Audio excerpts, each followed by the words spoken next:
안녕하세요, 여러분. 신구약 중간사 400년의 시간을 간단하게 살펴보는 구약과 신약 사이 마지막인 네 번째 시간입니다.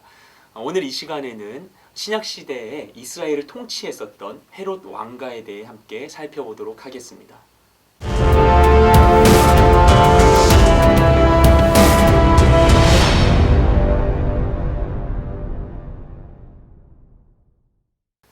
예수님은 구약에 약속된 유대인의 왕으로 이 땅 가운데 오셨습니다.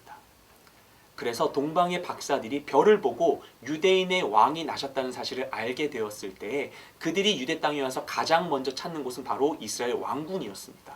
왜냐하면 유대인의 왕이기 때문에 왕궁에 있으리라 생각했던 것이죠.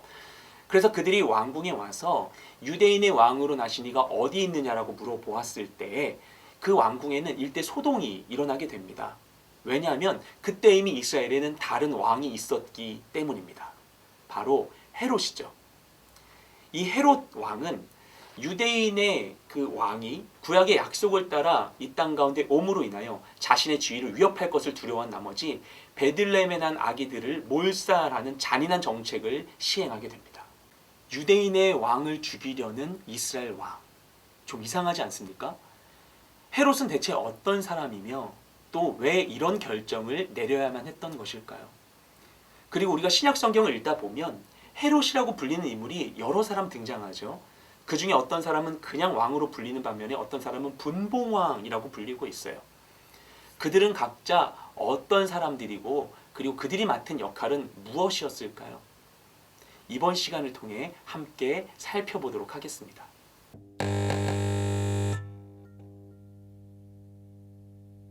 신약 성경에 등장하는 헤롯 가문의 왕 중에서 가장 처음에 등장하는 예수님이 출생하실 당시의 헤롯 왕을 일컬어서 헤롯 대왕이라고 이야기합니다.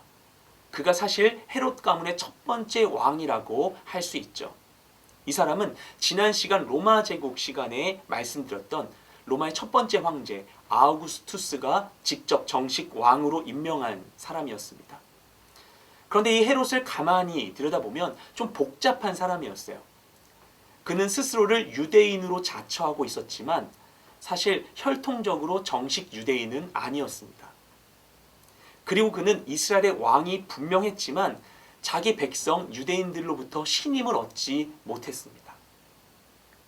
그는 왜 이렇게 복잡한 정체성을 갖게 되었을까요?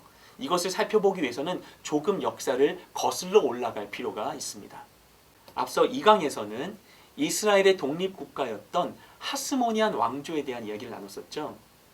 이 하스모니안 왕조를 세우는 마카비 항쟁은 마따디아와 그의 5명의 아들로부터 시작되었습니다. 그래서 이 마카비 항쟁은 그 5명의 아들이 다 죽을 때까지 진행이 돼요. 그러면서 그 5명의 아들들이 지도자의 자리를 이어받게 되죠. 가장 첫 번째 지도자였던 유다 마카비가 죽은 다음에는 동생 요나단이 죽은 다음에는 시몬이 지도자의 자리를 계승하게 됩니다. 그런데 시몬이 죽음으로 인하여서 5명의 아들은 다 전쟁에서 사망하게 되었어요. 그래서 시몬 이후에는 누가 그 지위를 이어받게 되는가? 시몬의 아들 요한 힐카누스 1세가 그 아버지의 지위를 이어받게 됩니다. 그래서 그가 유대의 대제사장이 되는 것이죠. 정식 명칭은 대제사장이었지만 사실상 왕의 직분을 겸직하는 자리였습니다. 요한 힐카누스 1세의 중요한 업적은 이스라엘의 영토를 확장하는 것이었습니다. 2강에서도 설명되었던 것과 같이 마카비 항쟁은 본래 순수한 종교적인 목적으로 시작되었지만 점차 정치적인 목적으로 변질되었습니다. 요한 힐카누스 1세는 본래 유대 땅이 아니었던 곳까지 정복하게 되는데 그가 정복하는 중요한 두 곳이 어디인가 하면 이 지도에 나오는 사마리아와 이두메 지역이었습니다. 사마리아는 성경에도 많이 나오는 것이죠. 이곳은 갈릴리와 유대 사이에 위치하는 곳이었어요. 이곳은 정통 유대인이 아니라 혼혈 유대인들이 사는 곳이었죠. 그래서 종교적인 유대인들은 이곳을 부정한 곳으로 여겼기 때문에 북쪽 지역에서 유대 땅으로 갈 때에는 이 사마리아를 우회해서 가는 일들이 있었습니다. 한편 이두메는 유대 남쪽에 있는 곳이었어요. 이곳은 에돔 민족이 사는 지역이었습니다. 요한 힐카누스 1세는 사마리아를 정복한 후에 사마리아에 있는 사마리아인들의 성전을 파괴하고 그들을 굴복시킵니다. 그리고 이두메를 점령한 이후에는 이두메인들을 강제로 유대교인으로 개종시키게 되죠. 그 후에 헤롯의 아버지인 안티파터 1세에게 그 지역의 통치를 맡기게 됩니다.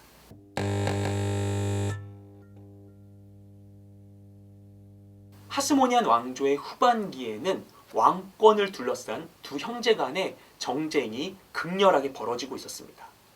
그리고 이두메 지역을 다스리고 있었던 안티파터는 이 형제 간의 싸움의 사이에 끼어 있는 상태에 있었죠. 결국 이 하스모니안의 권력자들은 자신들의 싸움을 스스로 해결하지 못하고 로마의 개입을 요청합니다. 그렇게 해서 유대 땅은 로마의 세력하에 들어가게 됩니다. 그래서 그들의 선조가 열심히 싸워서 이루어냈던 그 민족 국가가 후손들의 욕심에 의해서 허망하게 이방인의 손에 넘어가게 되었죠. 그렇게 해서 지난 시간에 이야기했던 로마의 장군 폼페이우스 마그누스가 군사들을 이끌고 유대 땅에 들어오게 되는데요. 이들이 유대 땅을 점령하게 되었을 때 당시 유대에 있었던 백성들은 이들을 환영했다고 합니다. 이에는 두 가지 이유가 있는데요. 한 가지는 마카비 항쟁 중에 로마가 유대인들을 도와줬었기 때문이고요. 또 다른 이유는 하스모니안 왕조의 학정이 심했기 때문이라고 합니다. 폼페이우스는 처음에는 하스모니안 왕가의 후손들에게 그들의 지위를 허락해 주었습니다. 처음에 로마는 유대 정치에 깊이 관여하지 않았죠. 그런데 중간에 정치꾼이 등장하게 됩니다. 바로 기회를 노리고 있었던 헤롯의 아버지 안티파터입니다. 그는 굉장히 정치적이고 용의주도한 인물이었어요. 그래서 그는 로마의 중앙 정치 상황을 예의주시하면서 뇌물로 폼페이우스의 환심을 사게 됩니다. 그래서 결국에 유대 총독의 지위를 얻게 되죠. 한편 원래 유대 땅을 다스리고 있었던 하스모니안 가문 출신의 힐카누스 2세는 왕의 지위를 얻지 못하고 대제사장으로만 남게 됩니다. 그래서 이 이유로 하스모니안 가문의 사람들은 정권을 회복하기 위해서 계속해서 로마에 줄을 대고 노력을 하게 되지만 결국에는 헤롯 왕가에게 밀려서 점점 정치 권력에서 멀어지게 됩니다. 하지만 안티파터가 폼페이우스로부터 인정받은 지위는 흔들리게 됐죠. 왜냐하면 지난 시간 말씀드린 것과 같이 폼페이우스와 시저 사이에 전쟁이 벌어졌기 때문입니다. 그리고 폼페이우스는 시저에게 패배하고 결국 죽게 되죠. 그렇게 해서 로마의 권력이 시저에게 돌아가면서 폼페이우스 편에 있었던 안티파터는 정치적 위기에 처하게 되는데요. 그런데 그는 정치적인 수완을 발휘하여서 시저의 눈에 들게 됩니다. 그래서 시저는 안티파터에게 로마 시민권을 주고 유대 총독으로 그를 임명합니다. 안티파터는 이제 자신의 두 아들 파사엘과 헤롯에게 고위직을 맡기게 됩니다. 그래서 파사엘은 유대의 군대 사령관의 자리를 얻게 되고요. 헤롯은 갈릴리의 분봉왕이 됩니다. 그러면서 젊은 나이에 헤롯이 통치자로서의 삶을 시작하게 되죠. 그렇게 안티파터가 겨우 안정적인 지위를 얻었는가 했는데 또 정치적인 변화가 발생합니다. 시저가 암살을 당하게 되는 것이죠. 이 혼란스러운 상황 가운데 안티파터는 독살을 당해 죽습니다. 그리고 이때 로마의 정치 상황은 어떻게 되는가? 시저를 암살한 이들에 대항하여서 안토니우스와 옥타비아누스와 레피두스가 힘을 합쳐 싸우게 되죠. 그리고 승리합니다. 이들은 삼두 정치를 형성하면서 로마 제국을 세 개로 분할하여 각각 통치하게 되죠. 그러면서 이 유대 땅은 안토니우스의 지배하에 들어가게 됩니다. 안토니우스가 수리아와 유대 지역을 통치하게 되면서 이 지역의 정치 상황은 다시 한번 급변하게 되었습니다. 하지만 이런 혼란스러운 상황 가운데에서도 헤롯은 그의 아버지 안티파터에게 배운 게 있었죠. 그래서 그는 아버지가 그랬듯이 새로운 권력자 안토니우스에게 뇌물을 들고 가서 그의 환심을 사게 됩니다. 결국 헤롯은 안토니우스에 의하여서 유대의 왕으로 임명합니다. 그렇게 헤롯 가문은 정권이 숱하게 바뀌는 상황 속에서도 꿋꿋이 자기들의 권력을 유지할 수 있었습니다.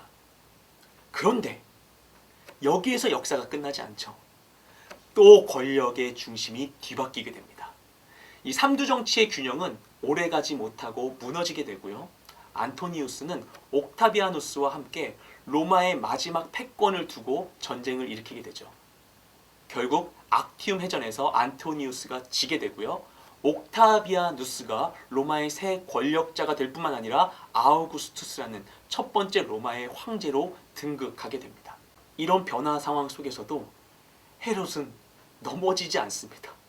오뚜기와 같이 다시 일어서고 들장미 캔디와 같이 포기하지 않고 다시 자신의 권력을 지키게 됩니다.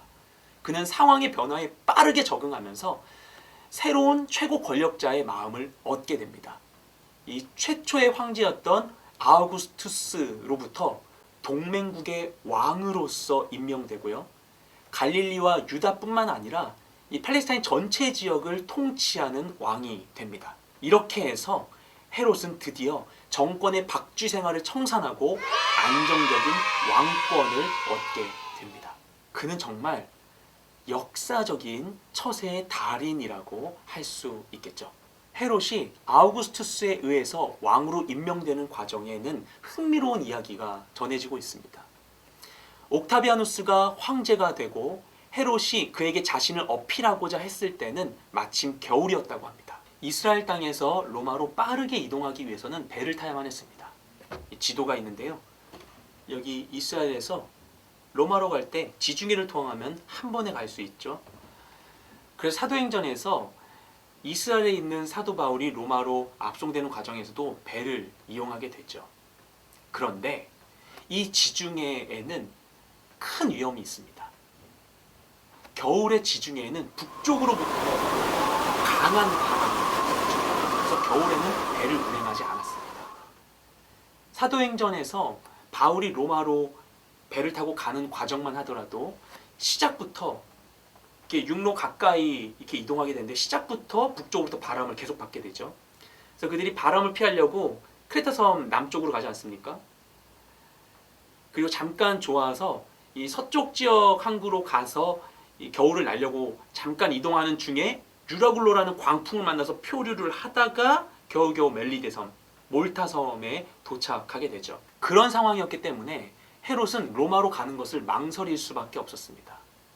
가자니 너무 위험하고 안 가고 봄까지 기다리자니 자신이 기회를 놓칠 수도 있는 것이었죠. 그래서 결국 헤롯은 겨울 항행을 결정합니다. 이 겨울에 지중해를 통해서 이스라엘에서 로마까지 간다는 것은 굉장히 위험한 일이었습니다. 그런데 헤롯이 아우구스투스를 아련하기 위하여서 그 위험한 항해를 성공했다라는 것으로 인해서 헤롯은 아우구스투스의 환심을 얻게 되었다고 합니다. 그래서 아우구스투스는 헤롯을 왕으로 임명하게 되는데요. 그렇게 왕의 지위를 얻고 기쁜 마음으로 헤롯이 이스라엘에 돌아오게 되지만 헤롯을 맞이하는 것은 격렬한 유대인들의 저항이었습니다. 그래서 헤롯은 법적으로는 왕이었지만 실제 왕이 되기 위하여서 3년간의 전쟁을 치르게 되죠. 결국에 3년의 전쟁을 통하여서 헤롯은 반대파를 완전히 숙청하고 본격적인 왕으로서의 통치를 시작하게 되었습니다.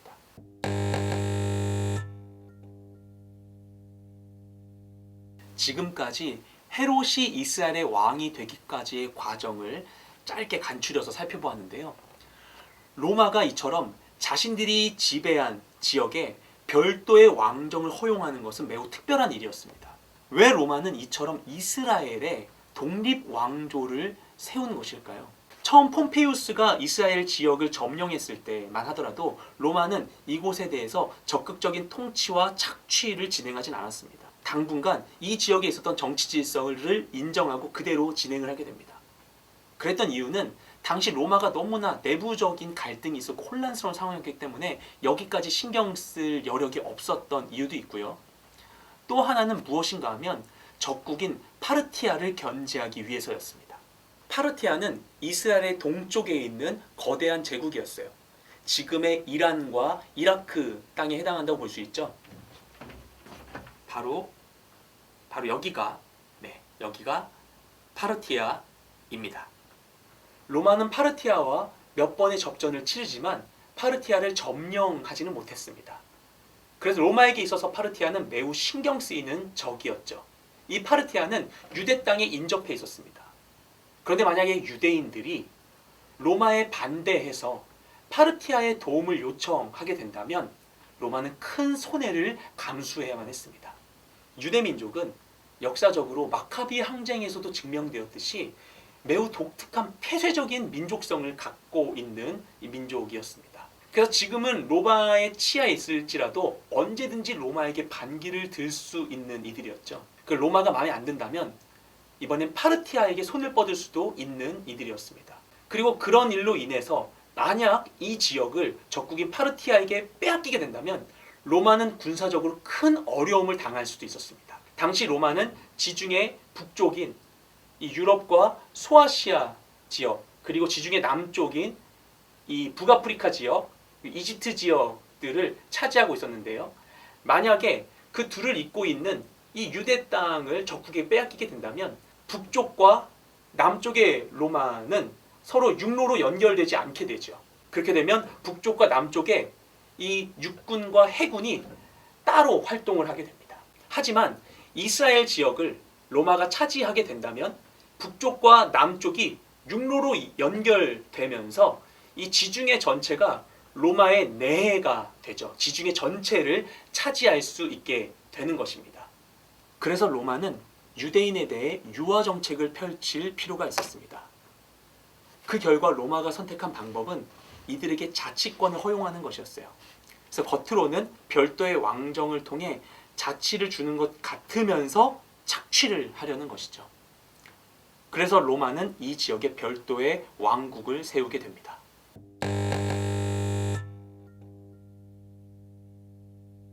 신약시대로부터 2000년이 지난 지금도 이스라엘을 가면 곳곳에서 헤롯 대왕의 흔적을 발견할 수 있습니다. 그는 자신이 다스리는 기간 동안에 곳곳에 대규모의 토목 사업을 성공적으로 치렀죠. 그래서 이스라엘 역사에 있어서 그의 큰 이름을 남기게 됩니다. 이러한 헤롯에 대해서는 다양한 평가가 있습니다. 앞서 살펴봤듯이 헤롯은 정치적인 격변기 가운데 많은 장애를 뚫고 왕권을 얻고 유지했던 사람이었습니다. 그래서인지 그는 자신의 왕위를 안정시키는 데 많은 에너지를 쏟았습니다. 왕이 되는 과정 가운데 하스몬 왕가 출신의 반대파들을 처형하고요. 그들의 후손 가운데 한 명을 자신이 대제사장으로 직접 임명합니다. 그리고 하스몬 왕가 혈통인 이 힐카누스의 손녀 마리암네와 결혼을 해요.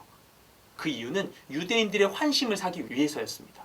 하지만 결국에는 자신의 아내인 마리암네와 마리암네를 통해 낳은 자신의 아들들까지 이 마카비 가문의 피가 섞인 모든 이들을 모조리 죽이게 됩니다. 또한 자신이 죽기 5일 전에도 장남인 안티파터를 죽이게 됩니다. 그리고 유대인의 왕이 나는 것을 막기 위해서 통치 말기에 베들레헴에 있는 산의 아이들을 집단 학살하기도 했죠. 그는 자신의 왕권이 위협받는 것을 두려워해서인지 많은 군사들을 모았고 몇 개 유명한 요새를 건축했습니다.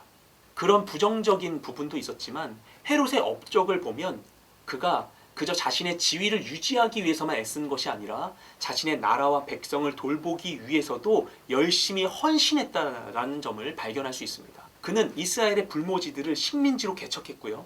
도시들을 아름답게 꾸미고 흉년을 해결하기 위해서 노력하고 이것을 위해서는 자신의 사제를 투입하는 것도 망설이지 않았습니다. 그가 다스린 동안 예루살렘은 화려하고 위험 있는 도시로 탈바꿈했고 예루살렘 성전이 웅장하게 재건되었습니다. 그는 예루살렘과 많은 도시에 수로시설이라는 그 당시에 굉장히 발전된 시설들을 설치했고요. 극장과 원형 경기장을 건설하기도 했습니다. 그가 건축한 가이사랴나 세바스테는 당시로서는 매우 현대적인 로마식 도시였습니다. 그리고 헤로디움이나 마사다, 안토니아 요새와 같은 군사시설들도 세우게 되죠. 그리고 정말 중요한 점은 그가 자신의 통치 기간 동안, 이 짧은 시간 동안 많은 토목 사업을 진행하는 데 있어서 그 시기에 이스라엘 백성들에게 더 많은 세금을 징수한 흔적은 없다는 점입니다. 그래서 그는 자기 백성들에게 더 많은 부담을 지우지 않은 상태에서 효과적으로 이스라엘을 보다 나은 나라로 발전시킨 아주 훌륭한 왕이기도 했습니다. 또한 헤롯은 시대의 흐름을 잘 읽을 수 있는 사람이었습니다. 그래서 당시 세계의 중심 문화였던 헬라 문화를 깊이 연구했고요.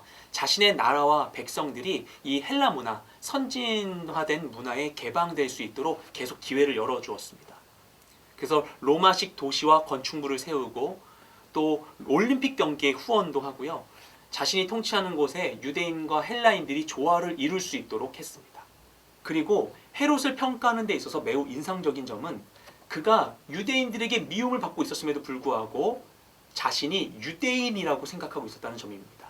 그는 왕권을 세우는 과정에서 그 유대인들과 전쟁을 치르게 되는데요. 그때 예루살렘을 포위하고 있는 상황에서도 성전에서의 희생제사가 계속될 수 있도록 희생제물이 들어갈 수 있게 허용해 주었습니다. 또한 자신의 아들들이 로마에서 교육을 받을 때에도 유대인들과 함께 교육을 받게 했었고요. 어떤 아랍인이 자신의 여동생에게 청혼을 하는 일이 있었는데 그때에는 그에게 율법을 받아들이는 것을 조건으로 내세웠습니다. 또한 로마인들 앞에서 자신이 유대교임을 부인하지 않았었죠.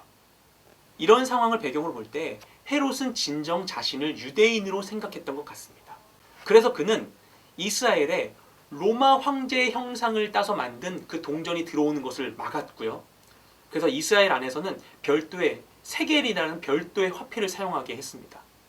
또한 이스라엘 내에서 황제 숭배가 이루어지지 않게 된 것, 그리고 로마 전역에 흩어져 있었던 디아스포라 유대인들이 그 각지에서 자신들이 지키는 그 율법을 따라 살 수 있게 했던 것도 다 헤롯의 조치로 인해서 가능한 일이었습니다.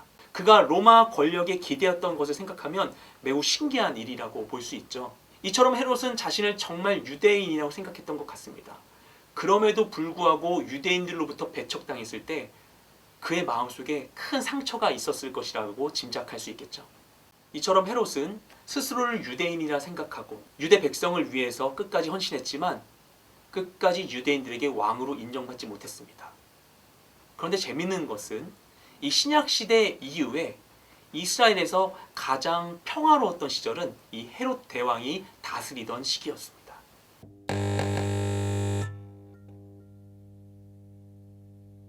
헤롯에게는 10명의 부인이 있었고요. 7명의 아들이 있었습니다. 근데 이 7명의 아들 가운데 4명은 자기 아버지인 헤롯에 의하여서 죽임을 당하게 되었어요. 그래서 헤롯이 죽은 후에는 그의 아들 중에 3명이 남게 되는데요. 헤롯은 이들에게 자신이 통치하던 국가를 나누어 주도록 유언을 남겼습니다. 그런데 그가 한 가지 간과한 사실이 있었는데요. 그에게 왕권을 부여했던 로마 정부는 자신들이 부여한 왕권의 세습을 허용하지 않았습니다. 그래서 헤롯이 죽은 후에 그의 아들 3명은 자신의 왕권을 인정받기 위해서 로마로 찾아갑니다. 한편 유대 민족들은 헤롯 왕가를 거부하고 로마의 직접적인 통치를 받겠다고 별도의 사절단을 로마로 보내게 됩니다. 그래서 이들은 이스라엘에서의 이 권력을 질서를 잡기 위하여서 로마에서 싸움을 치르게 되죠. 그리고 결국 로마 정부는 헤롯의 유언을 인정하여서 그의 세 아들에게 이 나라를 나누어 줍니다. 성경에는 이 헤롯 대왕을 포함하여서 헤롯 왕가의 통치자가 총 6명이 등장합니다. 헤롯을 제외하면 5명이죠. 이들 한 명씩 살펴보도록 하겠습니다. 헤롯 아켈라우스는 헤롯의 세 아들 중에 한 명이었습니다. 성경에는 아켈라오로 번역되어 있기도 하죠. 이 사람에게는 유대와 사마리아와 이두메 지역이 맡겨졌습니다. 세 아들 중에 가장 넓은 영토를 다스리게 되죠. 이 사람을 한마디로 설명하자면 매우 잔인하고 폭력적인 왕이었습니다. 그래서 유대인들은 위험을 무릅쓰고 자신들의 대표자를 로마 황제 아우구스투스에게 보내서 헤롯 아켈라우스를 폐위시켜달라고 요청합니다. 그리고 로마 정부가 이것을 인정하여서 결국 아켈라우스는 통치 10년 만에 로마에 의해서 추방당하게 됩니다. 그 후에 그가 다스리던 지역은 로마 총독의 관할이 되죠. 마태복음 2장을 보면 요셉과 마리아가 아기 예수를 찾아온 동방박사의 방문을 받은 후에 헤롯 대왕이 아기들을 죽이려고 하는 계획으로 인하여서 이집트로 피신하게 되죠. 그리고 헤롯 대왕이 죽은 후에 본국으로 돌아가게 되는데요. 처음에는 유대 땅으로 가려고 했던 것 같아요. 하지만 갈릴리로 가게 되죠. 왜 이런 결정을 했는가가 본문에 나와 있습니다.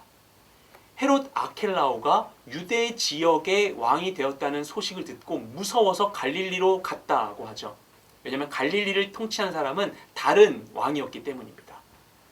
아켈라오가 어떤 인물이었는지를 확인할 수 있는 대목이라고 할 수 있습니다. 헤롯 안티파스는 성경에 안디바로 번역되어 있기도 합니다. 그가 다스린 지역은 갈릴리 지역과 베레아 지역이었어요. 이 사람은 갈릴리의 왕이었기 때문에 예수님께서 공생애를 시작하신 후에 복음서에 자주 등장하게 됩니다. 이 안티파스는 아켈라우스에 비해서는 통치를 잘했다고 볼 수 있지만 사적인 부분에서 문제를 일으키게 됩니다. 그는 원래 인근 나바티아 왕국의 공주와 결혼을 한 상태였었는데요. 이 아내를 내쫓고 이복 동생인 빌립의 아내 헤로디아와 결혼을 하게 됩니다. 그리고 이 빌립은 앞으로 말씀드릴 또 다른 분봉왕 빌립이 아닌 같은 이름의 다른 형제 빌립입니다. 그가 이처럼 자신의 동생의 아내와 결혼한 일로 인하여서 세례 요한의 비판을 받게 되죠. 그래서 세례 요한을 투옥시키고 결국은 사형에 처하게 됩니다. 안티파스와 결혼하는 헤로디아는 야심이 있는 여자였습니다. 이후에 칼리굴라가 로마 황제가 되면서 헤로디아의 오빠인 아그리파 1세가 인근 지역의 분봉왕으로 임명되는데요. 헤로디아는 자신의 오빠에게도 경쟁의식을 갖게 됩니다. 오빠가 남편의 지위에 방해가 될까 걱정을 하게 돼요. 그래서 남편을 부추겨서 칼리굴라 황제를 찾아갑니다. 그래서 아그리파 1세를 모함하면서 이 안티파스를 분봉왕이 아닌 보다 높은 지위에 있는 왕의 칭호를 달라고 요청하게 됩니다. 그랬다가 오히려 역공을 맞아서 안티파스는 왕위를 박탈당하고 추방당하게 되고요. 그가 다스렸던 이 갈릴리와 베레아 지역은 오히려 아그리빠에게로 넘어가게 됩니다. 헤롯 대왕의 세 아들 중에 끝으로 빌립은 성경에는 등장하지 않는 인물입니다. 그는 이방인 지역이었던 이두레와 드라고닛 지역을 통치하고 있었어요. 그에 대해서는 많은 기록이 남아있지 않은데 기록을 살펴보면 그는 좋은 왕으로 평가되고 있습니다. 신약성경에 보면 예수님께서 제자들에게 너희는 나를 누구라 하느냐라고 질문하시는 장면이 등장하죠. 그때 베드로가 주는 그리스도시요 살아계신 하나님의 아들이십니다 라고 대답하지 않습니까? 그 장소가 가이사랴 빌립보라고 기록되어 있는데요. 이 가이사랴 빌립보가 바로 빌립이 만든 도시였습니다. 그의 이름을 따서 그러니까 카이사르 황제의 이름과 자신의 이름을 합쳐서 가이사랴 빌립보라고 이름 짓게 되었던 것이죠. 성경에선 그렇게 그의 흔적을 발견할 수 있습니다. 헤롯 아그리파 1세는 헤롯 대왕의 손자입니다. 앞서 언급했던 헤롯 대왕의 아들 3명과는 오촌 조카뻘 된다고 볼 수 있어요. 그는 로마에서 성장을 하게 되는데요. 로마에서 자라면서 젊은 시절에 사치와 방종을 일삼았습니다. 결국에는 청년이 되어서 빚쟁이에 쫓기는 신세가 되었는데요. 어머니의 권유로 당시의 저명 인사였던 가이우스 칼리굴라와 친분을 쌓게 됩니다. 이 칼리굴라에 대해서는 많은 이야기를 할 수는 없지만 그는 티베리우스 황제에게 볼모로 잡혀있는 신세였어요. 티베리우스 황제는 이 칼리굴라가 자신의 왕권을 위협할까 봐서 그를 자신 가까이 두고 있었죠. 아그리파 1세는 이 상황 가운데 이 가이우스와 친분을 쌓게 되는데 가이우스에게 티베리우스가 죽고 가이우스가 왕이 되면 좋겠다는 말을 하게 됩니다.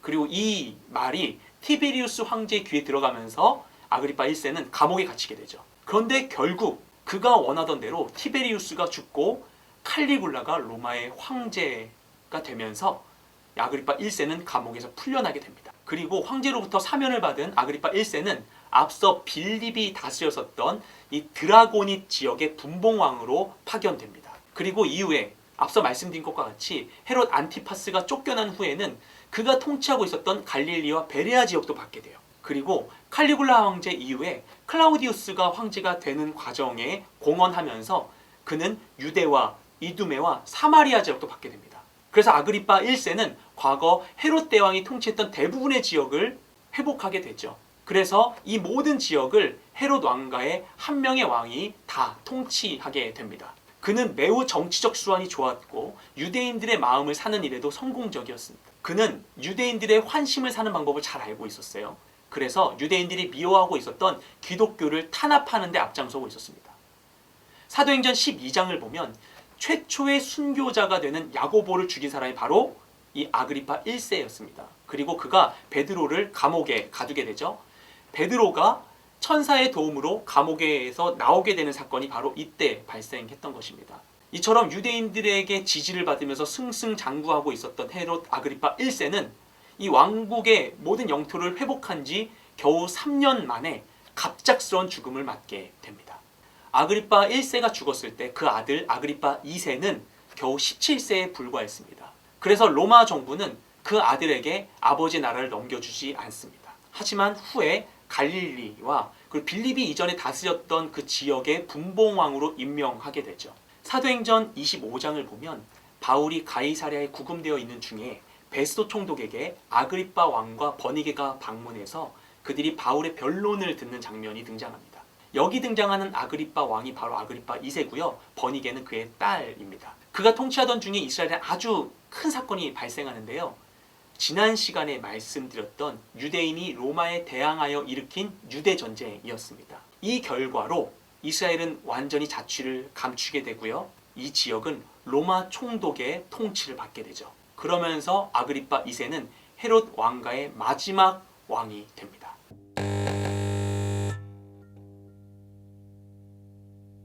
지금까지 헤롯 왕가의 왕들을 살펴보았는데요. 좀 복잡하실 것 같아서 족보로 정리를 해봤어요.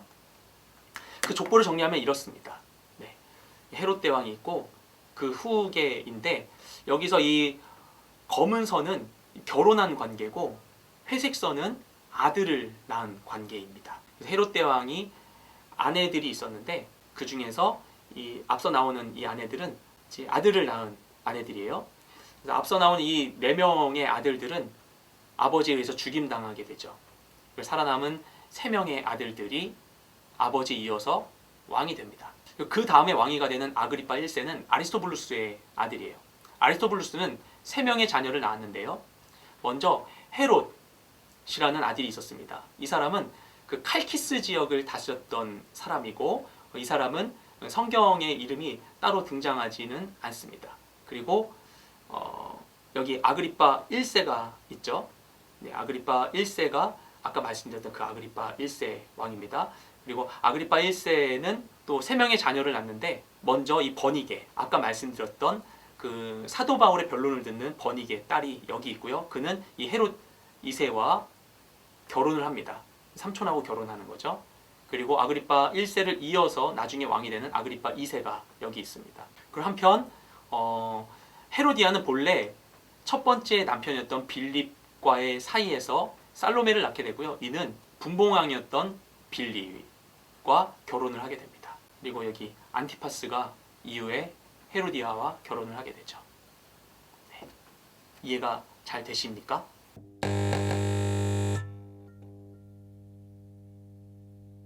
여기서 한번 짚고 넘어갈 부분이 있는데요. 헤롯 왕가의 왕의 명칭과 지위에 대한 부분입니다. 성경을 보면 어떤 이는 그냥 왕으로, 어떤 이는 분봉왕으로 표현되고 있죠. 이 둘은 전혀 다른 직책이었습니다. 사실 헤롯 왕가에서 그냥 왕으로서의 지위를, 온전한 왕으로서의 지위를 가졌던 사람은 헤롯 대왕이 유일하다고 볼 수 있습니다. 헤롯 대왕 이후의 왕들은 헤롯 대왕만큼의 지위를 갖지는 못했었죠. 헤롯 대왕 이후의 헤롯 가문의 이 왕들의 지위는 둘로 나뉘는데요. 민족왕과 분봉왕입니다. 이 민족왕은 성경에 등장하는 단어는 아니지만 민족 전체를 다스린다는 의미를 갖고 있습니다. 이 민족왕으로 불린 사람은 헤롯의 아들 가운데 헤롯 아켈라우스였어요.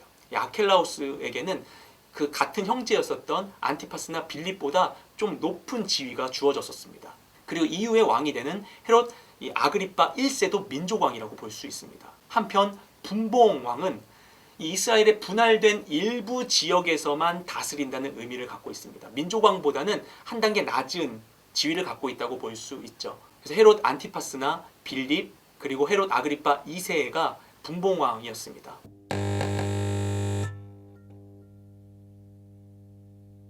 지난 시간에 살펴본 것과 같이 하나님께서는 로마 제국을 복음 전파의 도구로 사용하셨는데요. 이 일을 위해서는 헤롯 왕가의 역할도 매우 컸습니다. 헤롯 왕가는 이스라엘이 로마 제국에 안전하게 있도록 하는 완충장치의 역할을 했다고 볼 수 있습니다. 헤롯 대왕의 영향으로 인해서 로마 제국 각지에 흩어져 있었던 유대인들은 자신들의 종교를 유지할 수 있었어요. 그래서 디아스포라 지역에 각각 회당이 있었고 사도 바울은 이 회당을 중심으로 복음을 전파했었죠. 그리고 유대인들이 헬라 문화의 이 로마 사회에 적응할 수 있었던 것도 바로 헤롯 대왕의 영향으로 인한 것이라고 볼 수 있습니다. 유대인들은 헤롯 왕가를 싫어했지만 헤롯 대왕이 다스리는 동안 유대는 가장 평화로운 상태를 유지할 수 있었고요. 헤롯 왕가의 힘이 약해졌을 때 유대인과 로마 간의 전쟁이 발발하게 되었습니다. 유대인들은 본래 이방인들을 너무나 미워하는 민족이었기 때문에 헤롯 왕가의 통치 안에 있을 때 로마와 부딪히지 않을 수 있었던 것이었죠. 하지만 이 안전장치가 풀어지게 되자 결국 로마와 전쟁을 일으키게 되는 것입니다. 하나님께서는 구속사의 성취를 위해서 헤롯 왕가도 사용하신 것입니다. 자, 이렇게 해서 네 번째 시간이었던 헤롯 왕가에 대한 강의를 마칩니다. 지금까지 네 편의 강의를 통해서 구약과 신약 사이에 이 400년의 역사를 채우는 신구약 중간사를 살펴보았습니다. 도움이 좀 되셨나요? 이 시간들, 이 강의들이 하나님의 말씀을 더 깊이 입체적으로 이해하는데 조금이나마 도움이 되길 소망합니다. 감사합니다.